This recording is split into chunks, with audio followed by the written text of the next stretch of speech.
우리 엘피스 앙상블이 은혜롭게 연주했습니다. 한 번 더 박수로 격려하겠습니다. 할렐루야. 잠시 기도하고 하나님 말씀 듣습니다. 은혜로우신 주님, 이 시간 말씀하여 주시고 주의 말씀 들을 때에 주의 영이 우리의 심령 속에서 약동하는 시간 되게 하여 주옵소서. 말씀 전하는 종을 불쌍히 여기시어 주의 말씀을 손상 없이 전하는 말씀의 운반자가 되게 하여 주옵소서. 예수님 이름으로 기도하옵나이다. 아멘. 오늘 2부 예배 나오신 모든 분들 하나님의 은혜 가득하기를 축복합니다. 예수 믿게 되면 하지 말아야 될 것이 많다는 이야기를 듣습니다. 술도 먹지 마라, 담배도 피지 마라, 당연히 도박은 하지 마라. 그래서 어떤 분들은 예수 믿으면 답답하지 않냐고, 예수 믿으면 얽매이는 게 많지 않냐고 그렇게 이야기합니다. 아마 술, 담배, 도박 같은 걸 할 자유를 구속당한다 이렇게 생각하는 것 같습니다. 그런데 사실은 그런 분들은 자유에 대해서 뭔가를 오해하는 것입니다.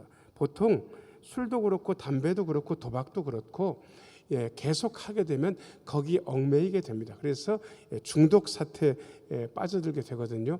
중독됐는지를 어떻게 알 수 있냐 그러면 딱 끊었을 때 그냥 편안하게 끊어지면 그건 얽매인 게 아닙니다. 그런데 금단 증상이 있고 그리고 어쩔 수 없이 다시 거기에 손을 대게 되면 그거는 자유로운 게 아니라 자유롭지 못한 게 됩니다. 진짜 자유는 세상적인 속박을 딱 끊어버릴 수 있는 것. 자, 저를 따라서 하세요. 진짜 자유는 속박을 끊어버릴 수 있는 것입니다. 속박을 끊어버릴 수 있는 것. 그게 뭐든지 간에 내가 마음 먹고 끊겠다 싶으면 딱 끊어버릴 수 있으면 그분은 자유로운 거예요. 그런데 딱 끊어지지 않으면 거기에 얽매인 게 되는 것입니다. 예수 믿는 현실, 구원의 현실을 갈라디아서는 자유라고 표현합니다. 갈라디아서는 아주 특별한 서신입니다. 왜냐 그러면 바울 사도께서 2차 전도여행해서 고린도쯤 도착하니까 바로 직전에 선교했던 데살로니가 교회가 석주밖에 말씀을 못 전했는데 아주 은혜롭게 성장한다는 좋은 소식을 듣게 됩니다. 그래서 보낸 편지가 데살로니가 전서 후서, 그리고 또 다른 소식 하나를 듣게 되는데 1차 선교 여행 때 갈라디아 지역에서 선교를 했는데 교회를 잘 세우고 돌아왔거든요. 그런데 그 갈라디아 지역의 교회가 이단 선생들의 가르침에 빠져가지고 바울 사도의 가르침을 어기고 그리고 할례를 받고 율법으로 되돌아간다는 아주 안 좋은 소문을 듣게 됐습니다. 그래서 그야말로 반은 열받은 상태에서 쓴 편지가 갈라디아서입니다. 그래서 갈라디아서를 읽어보면 믿음과 삶의 분명한 원칙이 담겨 있고 그리고 지금 헛된 가르침에 빠져서 헤매고 있는 교회에 대해서 바울 사도께서 복음적인 처방을 내린 것이 거기에 잘 기록되어 있습니다. 그러면서 구원의 현실을 그냥 단순히 구원이라고 표현하지 않고 자유라고 표현하면서 자유에 대한 이야기를 갈라디아서가 하고 있습니다. 자, 저를 따라서 하세요. 갈라디아서는 자유의 대헌장입니다. 예수 믿는 삶이 얼마나 자유로운지에 대한 이야기를 갈라디아서에서 하고 있습니다. 왜? 율법의 속박에서 벗어났거든요. 그 자유에 대한 이야기 성령과 관련지어서 제가 오늘 말씀을 드리려고 합니다. 첫 번째입니다. 1번 같이 한번 읽겠습니다. 시작. 믿음 생활의 자유와 섬김. 13절 말씀 읽겠습니다. 13절 같이 읽겠습니다. 시작.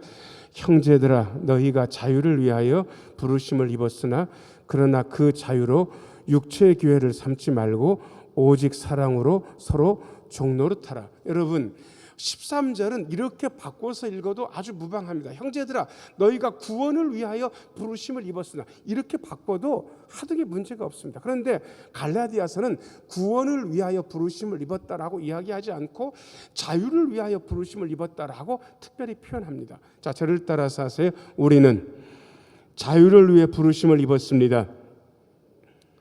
율법의 속박, 정죄의 속박, 모든 악습의 속박에서 벗어나는 게 구원이고 그것을 자유라고 갈라디아서는 우리에게 표현해주고 있는 것입니다. 그런데 우리는 그 자유를 얻었습니다. 구원의 자유를 얻었는데 그 자유 가지고 육체를 위해서 살지 않고 사랑으로 서로 종노릇합니다. 여러분 희한하죠? 자유로운 사람이 사랑으로 섬긴다, 종노릇한다. 이게 대단히 어울리지 않는 말 같은데 우리 신앙의 현실을 이것처럼 잘 표현하는 게 없습니다. 자, 저를 따라서 하세요. 우리는 자유로우나 그 자유를 섬기는 데 사용합니다. 예수 믿는 사람의 삶이 딱 그래요. 자유로워요. 우리는 이럴 수도 있고 저럴 수도 있어요. 그런데 그 자유를 함부로 살지 않고 다른 사람들을 섬기는 데 사용합니다. 이 섬긴다는 말을 오늘 말씀에 보면 종노릇한다고 되어 있는데, 이 종노릇은 선택권을 양도하는 것을 이야기합니다. 우리는 하나님을 주님이라고 부릅니다. 하나님이 주님이라면 그게 무슨 뜻이냐 그러면, 하나님, 제 인생의 선택권이 이제는 하나님께 있습니다. 저는 선택하지 않겠습니다. 이제부터 하나님께서 선택하시면 저는 그 선택을 존중하고 그 선택된 대로 따릅니다. 저에게는 선택권이 없습니다. 이 뜻입니다. 자, 고개를 들고 이 신앙 고백을 한번 하겠습니다. 하나님, 인생 선택권을 하나님께 드립니다. 이제는 제가 선택하지 않고 하나님의 선택을 못맞춰 따르겠습니다. 예, 그래서 여러분, 우리가 주님이라고 고백할 때, 하나님이라고 고백할 때 인생의 선택권이 더 이상 나에게 없다는 사실을 인정하는 게 됩니다. 이것을 일컬어 어떤 분들은 예수를 믿어서 주인이 바뀌었다라고 고백하는 분들도 있는데, 너무 사실적인 고백입니다. 어떤 목사님께 제가 물었습니다. 제가 아는 그 집사님이 요즘 어떠냐고. 그런데 그 목사님이 그야말로 믿음의 본질을 저한테 일러주셨습니다. 목사님, 그분은 아직도 자기의 주인이 안 바뀌었습니다. 여러분, 인생 선택권을 하나님께 양도하지 않고 자기가 마음먹은 대로 사니까 그분은 예수를 믿는다는 껍데기는 가졌을지 몰라도 더 이상 예수 믿는 사람, 하나님을 주님으로 고백하는 사람은 못 되는 것입니다. 다시 말씀드립니다. 종노릇이라는 것은 우리의 선택권을 상대방에게 맡기는 걸 의미합니다. 먼저는 하나님께 맡깁니다. 그 다음에 자, 우리끼리 서로 종노릇한다라는 이 말은, 나는 선택권이 없고 당신이 선택권을 가지고 있습니다. 당신이 선택하면 제가 따를 것이고 저는 당신에게 협력하겠습니다. 이게 종노릇하겠다라는 그런 뜻입니다. 근데 많은 분들이 이 고백을 잘 안 해요. 자, 옆에 앞뒤에 있는 분들 계시니까 저는 당신의 종입니다. 한번 해보세요. 자, 시작. 저는 당신의 종입니다. 말하면서 되게 쑥스럽죠. 여러분, 이게 왜 그러냐 그러면 여기에 대한 의식이 별로 없는 거예요.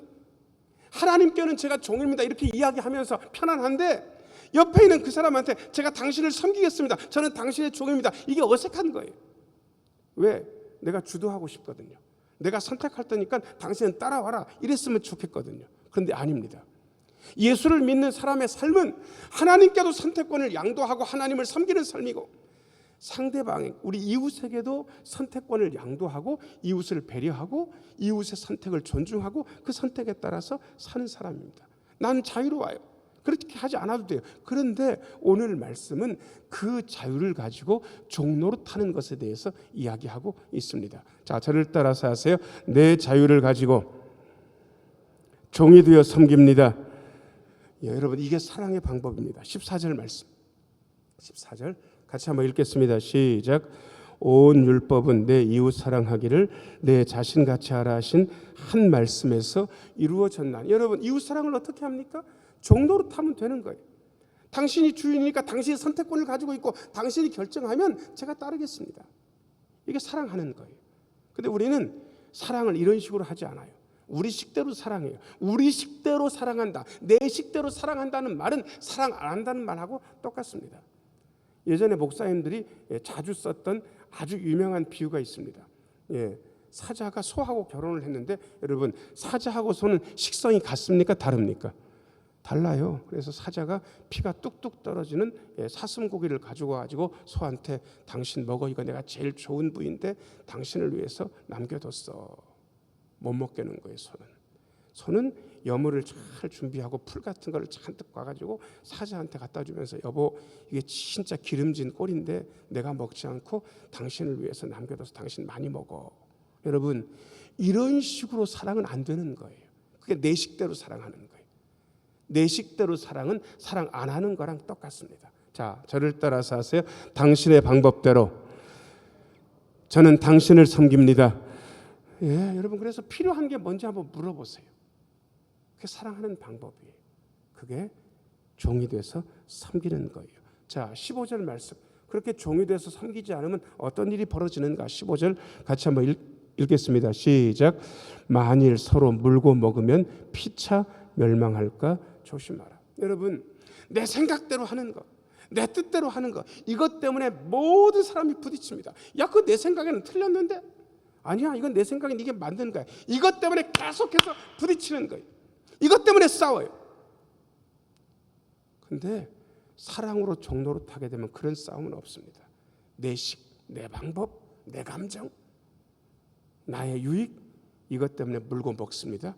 그래서 피차 멸망하게 됩니다. 그러나 우리는 이렇게 살지 않습니다. 자, 저를 따라서 하세요. 우리는 우리의 자유를 가지고 이웃을 섬깁니다. 예, 그게 사랑으로 서로 종로로 타는 것이고 하나님께서 사도 바울을 통해서 우리에게 말씀하시는 겁니다. 자, 그런데 그렇게 사랑으로 섬기기가 쉽냐고요? 이게 잘 안 됩니다. 그래서 2번, 두 번째가 필요합니다. 같이 한번 읽겠습니다. 시작. 성령으로 인도함을 받음. 예, 16절 말씀 읽겠습니다. 16절 같이 한번 읽겠습니다. 시작. 내가 이르노니 너희는 성령을 따라 행하라. 그리하면 육체의 욕심을 이루지 아니하리라. 여러분, 가끔 보면 이 성령, 영, 육체, 육하고의 이 분간을 헷갈리시는 분들이 있어요. 자, 제가 만지는 게 제 몸인데 이 몸뚱이를 육신이라고 알고 계신 분이 계시고 이 정신을 영이라고 알고 있는 분들이 대단히 많아요. 이런 구분은 틀린 구분입니다. 여러분, 죄를 지을 때 몸뚱이만 죄 짓습니까? 마음으로도 죄를 짓습니까? 마음으로 죄를 지어요. 옳은 일을 할 때 마음으로만 옳은 일을 해야 됩니까? 몸 가지고도 옳은 일을 해야 됩니까? 몸 가지고도 옳은 일을 하는 거예요. 그래서 뭐 마음은 영이고 몸은 육신이다, 이런 식의 구분은 완전 잘못된 구분이에요. 성경이 말하는 영, 성령, 성경이 말하는 육체, 육은 그런 게 아니에요. 예수를 믿기 이전에는 내가 주인이에요. 내 중심으로 생각을 해요. 예수를 믿기 이전에 내가 내 중심 가지고 내가 생각했던 그 모든 그 습성, 자기 중심성, 이게 육체예요. 예수를 믿고 나니까 주인이 바뀌었어요. 그래서 자기 중심성이 깨져요. 그래서 누구 중심으로 생각하게 되냐 그러면 하나님 중심 가지고 생각하게 되는 거예요. 그 하나님 중심성이 영이에요. 여러분, 다시 말씀드립니다. 자기 중심성, 좁은 자기, 그게 육체, 하나님 중심성, 그게 영입니다. 성령을 따라 행하라는 말은 이제부터는 너의 생각을 버리고 하나님 중심으로 생각하라, 이 말하고 너무 똑같은 말씀입니다. 그렇게 되면 너 자기 중심성, 그 욕심을 이루지 않게 된다, 그렇게 이야기하고 계십니다. 자, 저를 따라서 하세요. 성령을 따라 행하면 육체의 욕심이 이루어지지 않습니다. 예, 다시 말씀드립니다. 육체라는 말은 내가 중심되고 나 중심적인 생각과 모든 행동들을 육체라 그러고, 성령은 나 중심성이 깨어져서 하나님 중심으로 생각하는 그 많은 것들을 영이라 그렇게 이야기합니다. 우리는 육체의 욕심이 여전히 남아있습니다. 이 자기 중심성이 깨어지기가 쉽지 않습니다. 그럼에도 불구하고 우리는 하나님 중심적인 생각을 할 수 있습니다. 자, 저를 따라서 하세요. 하나님의 관점에서, 예수님의 관점에서, 좀 더 달리 표현하면 예수님이라면, 하나님이라면, 여러분, 이게 제대로 사는 겁니다. 여러분, 개인적인 자기 중심성이 추구하는 바하고 영, 하나님 중심적인 사고가 추구하는 게 완전 다릅니다. 17절 말씀, 17절 같이 한번 읽겠습니다. 시작. 육체의 소욕은 성령을 거스르고 성령은 육체를 거스르나니 이 둘이 서로 대적함으로 너희가 원하는 것을 하지 못하게 하려 함이니라. 육체, 자기 중심성이 추구하는 거하고 영, 하나님 중심성이 추구하는 거하고 완전 다릅니다. 반대됩니다. 이 두 가지의 싸움, 성령과 육체의 싸움을 우리는 계속하고 있는 거예요. 좀 더 달리 표현하면 자기 중심성하고 하나님 중심성이 우리의 심령 속에서 계속해서 싸워가는 거예요. 어떤 때는 다행스럽게 하나님 중심적인 생각이 이기고, 어떤 때는 참 불행하게도 자기 중심적인 생각이 이겨요. 그래서 육체한테 지는 겁니다. 몸뚱이하고 마음의 구분이 아니라는 사실을 다시 한번 말씀드리면서 18절 말씀 읽어보겠습니다. 18절 같이 한번 읽겠습니다. 시작. 너희가 만일 성령의 인도하시는 바가 되면 율법 아래에 있지 아니하리라. 여기 아주 중요한 개념이 있습니다. 성령의 인도라는 말. 저는 좀 길칩니다. 그 전에 길을 찾을 때는 지도책을 보면서 전날 아주 숙지를 하고 공부해도요 길을 잘못 들어가지고 고생한 적이 많습니다. 요즘은 내비게이션 켜고 다녀도요 어떤 때 내비게이션 인도대로 잘 못 따라서 길을 뺑뺑 도는 적도 몇 번이고 있습니다. 근데 제가 등산 가면 산에서는 더 길칩니다. 그런데 제가 아는 친한 그야말로 산을 잘 타는 목사님 한 분이 계신데 그분은요 보통 때도 길을 잘 찾지만 산에 가면 아주 길잡이입니다. 이렇게 가면 저렇게 되고 저렇게 가면 이렇게 되는데 아주 잘 일러줍니다. 그 길잡이의 인도를 따르면 안전하게 산행하고 돌아올 수 있습니다. 여러분 인도라는 게 그런 겁니다. 우리는 인생 초보, 누구도 인생을 2번 산 사람이 없습니다. 그런데 인생 길잡이 성령님께서 우리를 이끌어 주십니다. 그 인생 길잡이 성령님의 인도를 따르는 삶이 우리의 삶이라야 됩니다. 자, 저를 따라서 하세요. 성령님은 우리 인생의 길잡이가 되십니다.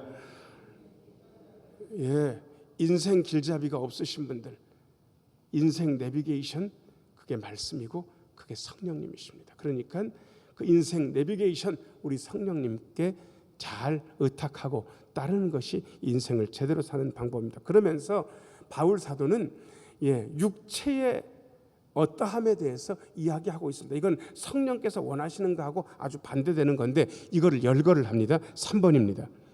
같이 한번 읽겠습니다. 시작. 버려야 할 육체의 일. 19절부터 21절까지 읽어보겠습니다. 19절부터 21절까지. 자, 육체의 일. 자, 시작.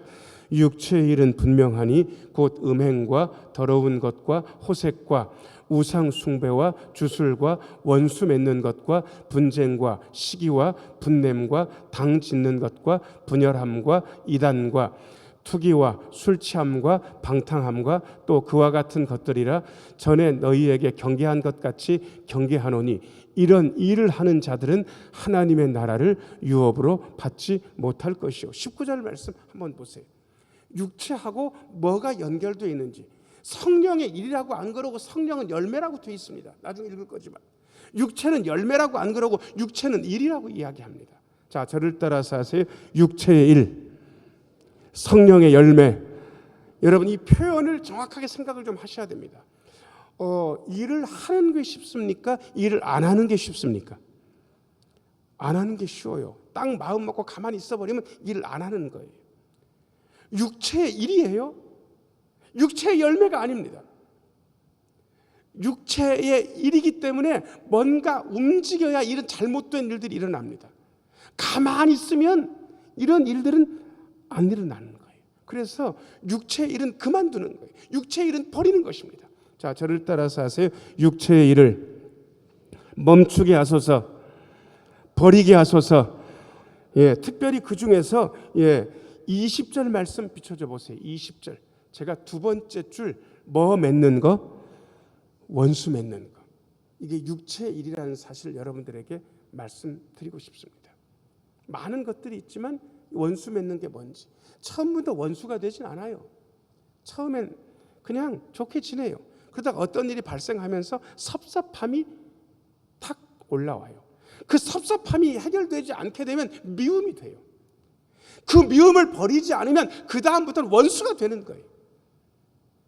원수를 맺고 나면 그 다음은 그 사람이 하는 말과 행동이 옳으냐 옳지 않느냐는 중요하지 않아요.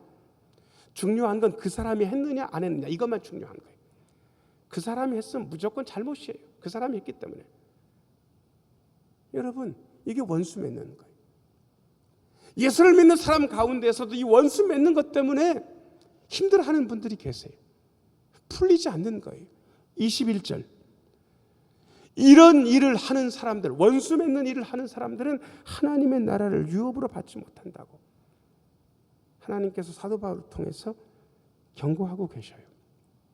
여러분 그 일을 그만두어야 됩니다. 자, 저를 따라서 하세요. 육체의 일을 그만두게 하소서.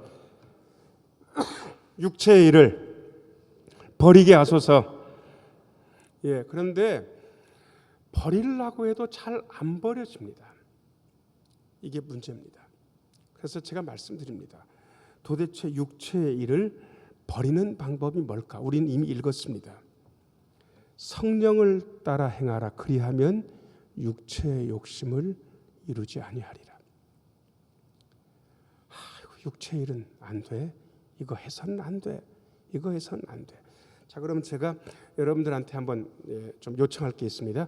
절대로 한 2, 3초 동안만 코끼리를 생각하지 마세요. 절대로 코끼리 생각하시면 안 돼요. 자, 코끼리를 생각하시면 절대로 안 돼요. 여러분, 제가 이렇게 말씀드리니까 코끼리가 생각이 안 납니까? 코끼리 생각이 더 납니까? 더 나잖아요. 하지 말라고 했는데 더 나는 거예요. 이게 왜 이런지 아세요? 여러분, 하지 않겠다 하면서 거기에다가 에너지를 주고 있는 거예요. 제가 코끼리 생각하지 말라고 하면서 코끼리 말을 몇 번이고 했어요, 여러분들한테. 하지 않겠다 하면서 결국 하게 되는 거예요. 목사님, 그럼 어떻게 하면 됩니까? 육체의 일은 여기 나열된 거 한번 읽는 것으로 여러분 그냥 족한 줄로 여기세요. 중요한 건 이걸 버리는 건데, 이걸 버리는 거에 집중하지 말고 다음 단계를 집중해야 됩니다. 4번입니다. 4번 같이 한번 읽겠습니다. 시작. 맺어야 할 성령의 열매. 22절 23절 같이 한번 읽겠습니다. 시작. 오직 성령의 열매는 사랑과 희락과 화평과 오래 참음과 자비와 양선과 충성과 온유와 절제니 이 같은 것을 금지할 법이 없느니라. 자, 22절이요. 아까는 육체의 일이었는데 이번에는 성령의 일입니까? 성령의 열매입니까? 여러분, 일은 구태여 해야 되는 거예요. 근데 열매는 안 그래요. 자, 사과나무는 왜 사과나무인지 아세요? 사과나무를 심고 거기다 거름을 주면 자연스럽게 시간이 흐르고 온도와 햇빛을 받게 되면 무슨 열매가 열립니까? 그래서 사과나무인 거예요. 귤나무는 왜 귤나무인지 아세요? 땅바닥에다 심고 잘 가꿨더니 그냥 자연스럽게 귤 열매가 맺기 때문에 귤나무인 거예요. 성령의 열매는 여러분들이 그것을 맺기 위해서 애써야 되는 게 아니에요. 그냥 성령님 안에서 푹 파묻혀 있으면 자연스럽게 시간이 흐르면서 맺게 되는 거예요. 자, 저를 따라서 하세요. 성령님 안에 있으면 열매는 자연스럽게 맺어집니다. 여러분, 성령님과 접촉하세요. 성령님의 인도를 따르세요. 성령님 안에 파묻혀서 사세요. 그러면 그냥 성령의 열매가 맺어지는 거예요. 애쓸 필요 없어요. 저는 여러분들에게 애쓰라고 말하지 않습니다. 그냥 성령님께 파묻혀 사시라고. 성령님의 인도만 생각하시라고. 말씀과 기도에 집중하시면서 그냥 성령님과 교류하시라고. 그러면 성령의 열매가 맺어지는데, 보통 성령의 열매를 9가지라고 얘기하는 분들도 있고 이게 한 가지 열매인데 9가지 측면이 있다고 얘기하는 분들도 있는데 뭐 어느 것도 상관이 없습니다. 다만 저는 오늘 성령의 열매 가운데 22절에 있는 아주 중요한 4글자짜리 단어를 여러분들에게 각인시키고 싶습니다. 세 번째 줄 처음에 4글자 같이 한번 읽어보겠습니다. 시작. 오래 참음. 오래 참음할 때 오는 좀 길게 오래 읽어줘야 돼요. 자, 같이 한번 읽어보겠습니다. 시작. 오래 참음. 여러분, 오래 참는 거. 예수를 믿으면서 성령 열매 중에 가장 중요한 게 뭔지 아세요? 참는 거예요. 상황을 참는 것도 참는 거고 사람을 참는 거를 참는 거예요. 결혼생활 60년 한 분한테 여쭤봤어요. 어떻게 길게 그동안 잘 참고 잘 사셨냐고, 안 싸우셨냐고. 그러니까 그분이 피식 웃으면서 어떻게 안 싸웠겠냐고. 진짜 많이 싸웠다고. 신혼 때는 얼마나 많이 싸웠는지 모른다고. 그런데 싸우긴 싸웠어도 서로에 대해서 참았대. 잘 참았대. 잘 참아서 여기까지 온 거래.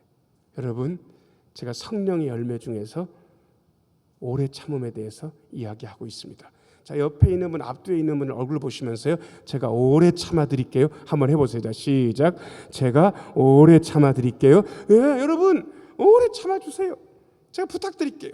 자, 여러분 저를 보시면서 이게 성령의 열매니까 목사님 제가 오래 참아 드릴게요. 자, 시작. 감사합니다. 제가 약속합니다. 제가 여러분들에 대해서도 오래 참아 드릴게요. 진짜로요. 성령의 열매. 여러분, 우리 하나님 안에서 자유롭습니다. 그러나 그 자유를 가지고 우리의 육체를 위해서 쓰지 않습니다. 우리는 그 자유로 사랑으로 섬기는 데 사용합니다. 그리고 성령의 인도를 받아서 우리는 그 사랑으로 섬길 수 있습니다. 여러분, 성령님과 접촉하세요. 성령님과 교류하세요. 성령님 안에 사세요. 그러면 자연스럽게 성령의 열매가 맺어지고 오래 참게도 되고 그 열매를 따라서 아름다운 생명의 역사가 우리 중에 일어나게 됩니다. 이러한 은혜를 이번 주도 누리시는 한 주 되기를 예수님의 이름으로 축원합니다. 기도하겠습니다. 은혜로우신 아버지 하나님, 우리의 자유를 가지고 사랑으로 섬기게 하여 주옵소서. 성령의 인도를 따라 성령님과 접촉하며 성령의 열매를 많이 맺는 우리가 되게 하여 주옵소서. 그리하여 우리의 사랑, 우리의 성령의 인도함 받음을 통하여 아름다운 하나님의 구원 역사가 더 이루어지게 하여 주옵소서. 예수님 이름으로 기도하옵나이다. 아멘.